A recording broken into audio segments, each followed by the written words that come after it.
Assalamualaikum warahmatullahi wabarakatuh. Halo, apa kabar kalian? Semoga selalu sehat ya. Kali ini Bu Indra akan mengajak kalian untuk belajar tentang latihan-latihan di dalam teater. Ketika kalian bermain teater, tidak hanya berlatih tentang naskah saja atau berlatih tentang dialog, tetapi ada juga yang namanya latihan dasar. Nah, latihan dasar ini banyak macamnya loh. Mau tahu apa dan seberapa penting latihan itu? Yuk, simak penjelasan dari Bu Indra ya. Menjadi hologram warna-warni yang memecah waktu, menggantik, membakar menet. Latihan dasar atau latihan seni peran meliputi olah tubuh, olah vokal, dan olah rasa. Pemeran merupakan elemen penting dalam sebuah pementasan. Oleh sebab itu, seorang pemeran seharusnya dapat menguasai tubuh, emosi, dan intelektualnya. Penguasaan tubuh sangat erat dengan olah tubuh, yaitu bagaimana cara mendayagunakan organ tubuh untuk mencapai kekuatan, kelenturan, ketahanan, dan keterampilan tubuh, sehingga tubuh mampu menciptakan setiap gerak yang dibutuhkan dalam pementasan. Olah tubuh sangat penting untuk latihan sikap, karena sikap di atas panggung berbeda dengan sikap di luar panggung. Jika pemain banyak latihan olah tubuh, sama dengan menabung gerak. Tubuh yang biasa bergerak akan dengan mudah diolah untuk melakukan gerak yang kita inginkan. Adapun tahapan yang dilakukan dalam proses olah tubuh. Tahapan tersebut antara lain yaitu peregangan, olah tubuh inti, dan pendinginan. Peregangan atau pemanasan yaitu untuk meningkatkan sirkulasi dan peregangan otot dengan bertahap. Kemudian olah tubuh inti yaitu bagian pokok dari gerakan yang akan dilatih sesuai dengan tujuan. Yang terakhir adalah pendinginan, yaitu bagian-bagian kecil atau latihan ringan supaya untuk mempertahankan kehangatan tubuh dan memberikan kesempatan pada otot-otot tubuh untuk mengambil manfaat dari latihan yang telah dilakukan. Latihan yang kedua adalah olah vokal. Vokal sebagai salah satu media pengungkapan ekspresi aktor merupakan media penyampaian informasi melalui dialog. Informasi tentang alur cerita, setting peristiwa, karakter tokoh, emosi, kondisi, usia tokoh, dan lainnya. Hendaknya tersampaikan secara jelas melalui keterampilan pemeran dalam menyampaikan dialog. Olah vokal ini meliputi beberapa bagian latihan, yaitu latihan pernafasan, latihan diksi, latihan intonasi, latihan artikulasi, dan latihan olah suara. Latihan pernafasan. Latihan pernafasan ini biasanya menggunakan pernafasan perut supaya suara yang tercipta bisa terdengar jelas dan suaranya bulat. Kemudian latihan diksi.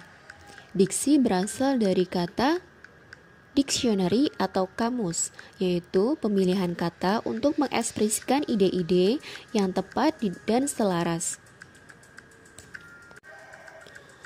Namun, dalam latihan ini, diksi yang dimaksudkan sebagai latihan mengeja atau berbicara dengan keras dan jelas.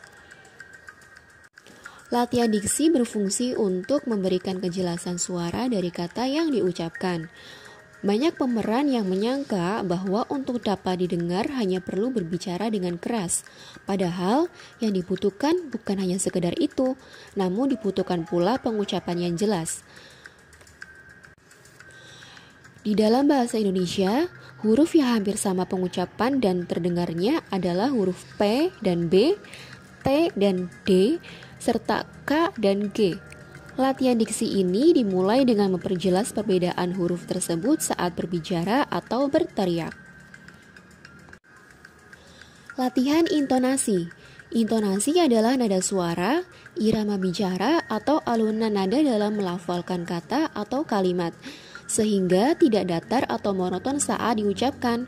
Intonasi menentukan ada atau tidaknya antusiasme dan emosi dalam berbicara.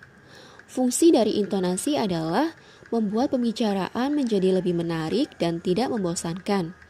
Dan ada kata-kata yang diucapkan lebih mempunyai makna.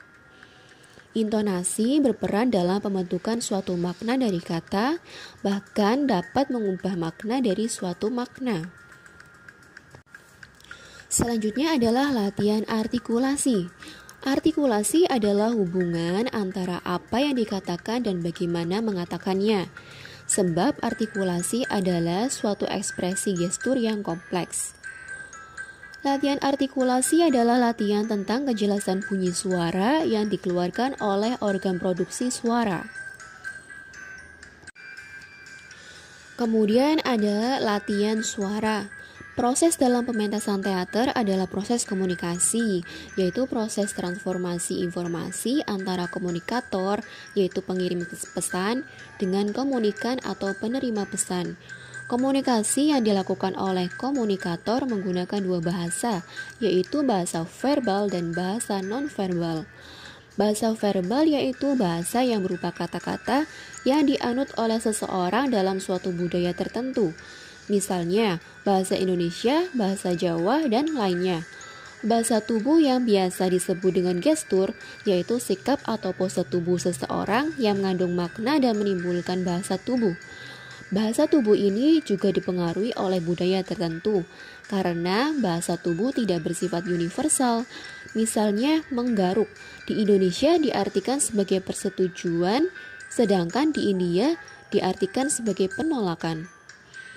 Ucapan yang dilontarkan oleh seorang pemeran atau aktor mempunyai peranan yang sangat penting dalam pementasan teater, sebab dalam dialog banyak terdapat nilai-nilai yang sangat bermakna.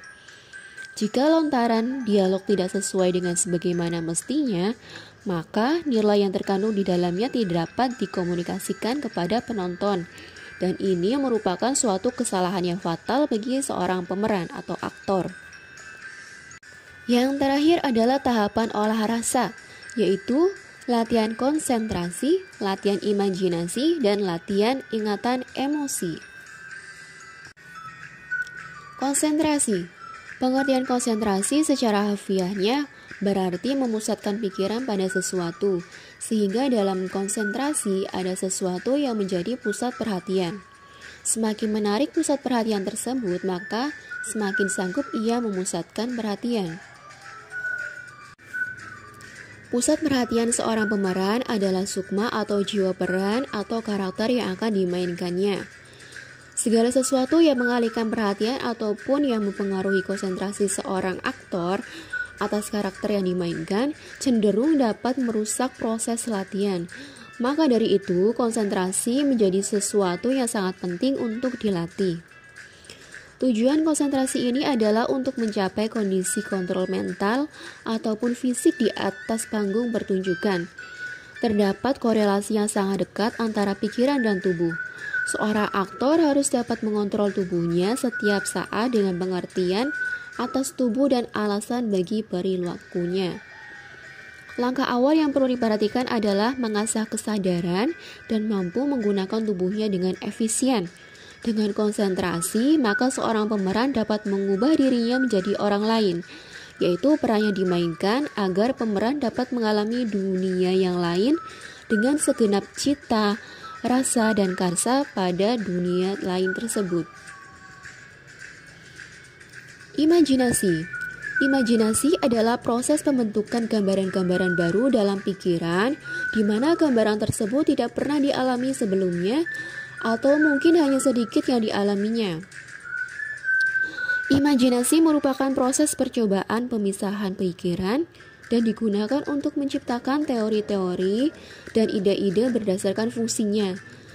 Ide-ide ini dapat membawa kita ke dalam dunia maya atau imajinasi, dan selanjutnya jika ide tersebut memungkinkan dan fungsinya nyata, maka ide tersebut dapat diwujudkan dalam kenyataan.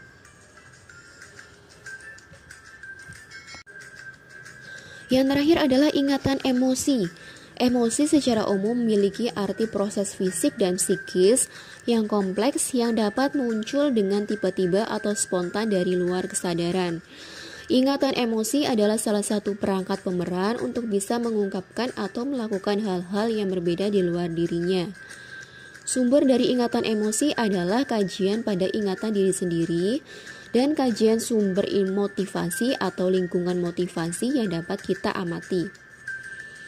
Ingatan emosi berfungsi untuk mengisi emosi peran yang dimainkan. Seorang pemeran harus mengingat-ingat segala emosi yang terekam dalam sejarah hidupnya, baik itu merupakan pengalaman pribadi atau pengalaman orang lain yang kita rekam. Dengan ingatan emosi, maka kita dapat dengan mudah memanggil kembali jika kita perlukan pada saat memainkan peran tertentu. Emosi adalah segala aktivitas yang mengekspresikan kondisi terkini dari organisme manusia dan ditujukan ke arah dunia luar. Emosi timbul secara otomatis dan terikat dengan aksi yang dihasilkan dari konfrontasi manusia dengan dunianya. Pemeran tidak menciptakan emosi, karena emosi akan muncul dengan sendirinya lantaran keterlibatannya dalam memainkan peran sesuai dengan naskah. Nah, itu saja beberapa penjelasan Bu Indra mengenai latihan-latihan di dalam teater. Bu Indra harap kalian bisa memahami ini dengan baik ya. Sampai jumpa pada pertemuan atau video selanjutnya, video berikutnya. Bu Indra akhiri. Selamat belajar, selamat berjuang. Terima kasih. Wassalamualaikum warahmatullahi wabarakatuh.